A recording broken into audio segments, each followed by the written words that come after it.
Welcome to part 2. Now we'll continue about the abdominal mass sign and the medical causes of such sign. Abdominal aortic aneurysm. Abdominal aortic aneurysm may persist for years, producing only a pulsating periumbilical mass with a systolic bruit over the aorta. However, it may become life-threatening if the aneurysm expands and its walls weaken. In such cases, the patient initially reports constant upper abdominal pain or, less commonly, low back or dull abdominal pain. If the aneurysm ruptures, he'll report severe abdominal and back pain. After rupture, the aneurysm no longer pulsates. Associated signs and symptoms of rupture include mottled skin below the waist, absent femoral and pedal pulses, lower blood pressure in the legs than in the arms, mild to moderate tenderness with guarding, and abdominal rigidity. Signs of shock, such as tachycardia, cool clammy skin, appear with significant blood loss. Cholecystitis. Deep palpation below the liver border may reveal a smooth, firm, sausage-shaped mass. However, with acute inflammation, the gallbladder is usually too tender to be palpated.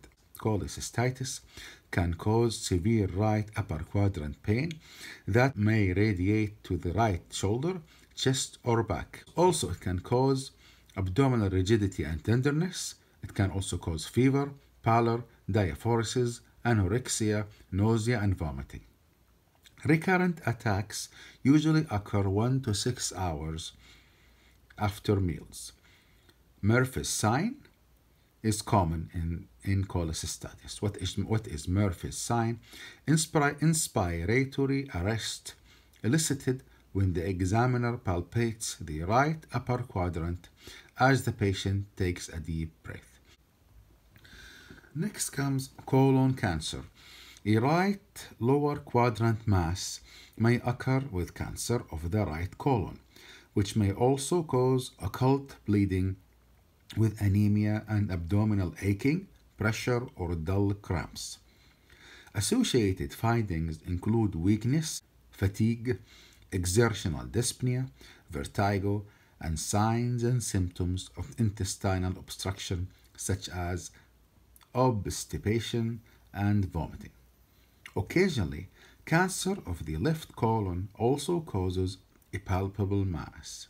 It usually produces rectal bleeding, intermittent abdominal fullness or cramping, and rectal pressure. The patient may also report fremitus and pelvic discomfort. Later, he develops obstipation, diarrhea, or pencil-shaped, grossly bloody, or mucus-streaked stools. Typically, defecation relieves pain. Crohn's disease. With Crohn's disease, tender sausage-shaped masses are usually palpable in the right lower quadrant and, at times, even in the left lower quadrant. Attacks of colicky right lower quadrant pain and diarrhea are common. Associated signs and symptoms include fever, anorexia, weight loss, hyperactive bowel sounds, nausea, abdominal tenderness with guarding, and perirectal, skin, or vaginal fistulas. Next comes diverticulitis. Diverticulitis is most common in the sigmoid colon. It may produce a left lower quadrant mass that's usually tender, firm, and fixed. It also produces intermittent abdominal pain that's relieved by defecation or passage of flatus. Other findings may include alternating constipation and diarrhea, nausea, a low-grade fever, and a distended and tympanic abdomen. Next, gastric cancer. Advanced gastric cancer may produce an epigastric mass. Early findings include chronic dyspepsia and epigastric discomfort, whereas late findings include weight loss, a feeling of fullness after eating, fatigue, and occasionally coffee ground vomitus or melena. Next comes hepatomegaly. Hepatomegaly produces a firm, blunt, irregular mass in the epigastric region or below the right costal margin. Associated signs and symptoms vary with the causative disorder, but commonly include ascites, right upper quadrant pain and tenderness, anorexia, nausea, vomiting, leg edema, jaundice, palmar erythema, spider angiomas, gynecomastia, testicular atrophy, and possibly splenomegaly. Next, hernia. The soft and typically tender bulge is usually an effect of prolonged increased intra-abdominal pressure on weakened areas of the abdominal wall. An umbilical hernia is typically located around the umbilicus, and an inguinal hernia is either in the right or left groin. An incisional hernia can occur anywhere along a previous incision. Hernia may be the only sign until strangulation occurs. Okay, so next, hydronephrosis. It's enlarging one or both kidneys. Hydronephrosis produces a smooth, boggy mass in one or both flanks. Other findings vary with the degree of hydronephrosis. The patient may have severe colorectal pain or dull flank pain that radiates to the groin, vulva, or testes. Hematuria, pyuria, dysuria, alternating oliguria, and polyuria, nocturia, accelerated hypertension, nausea, and vomiting may also occur in hydronephrosis. Next, ovarian cyst. A large ovarian cyst may produce a smooth, rounded, fluctuant mass resembling a distended bladder. In the suprapubic region, large or multiple cysts may also cause mild pelvic discomfort, low back pain, menstrual irregularities, and hirsutism. A twisted or ruptured cyst may cause abdominal tenderness, distension, and rigidity. Next, splenomegaly. The lymphomas, leukemias, hemolytic anemias, and inflammatory diseases are among the many disorders that may cause splenomegaly. Typically, the smooth edge of the enlarged spleen is palpable in the left upper quadrant. Associated signs and symptoms vary with the causative disorder, but usually include a feeling of abdominal fullness, left upper quadrant abdominal pain and tenderness, splenic friction rub, splenic brutes, and a low-grade fever. Next, uterine leiomyomas, fibroids. If large enough, these common benign uterine tumors produce a round, multinodular mass in the suprapubic region. The patient's chief complaint is usually menorrhagia. She may also experience a feeling of heaviness in the abdomen, and pressure on surrounding organs may cause back pain, constipation, and urinary frequency or urgency.